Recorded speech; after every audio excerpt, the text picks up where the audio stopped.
Hi everyone. वैसे तो मैं ऐसा कंटेंट नहीं बनाता हूँ, पर आज मैंने सोचा Sunday night break, so I took Bhagavad Gita today. I'm telling you honestly, I took Bhagavad Gita today and we had a conversation about between Arjun and Shri Krishna.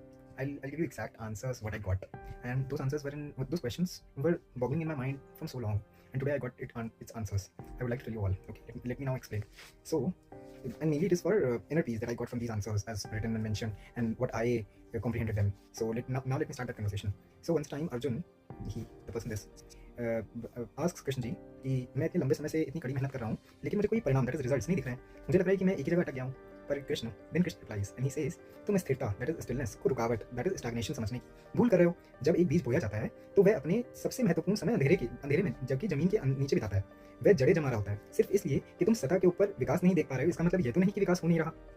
And what I got from this is something that I can't explain. Then next question he asks, Arjun asks, this is the person who is Arjun.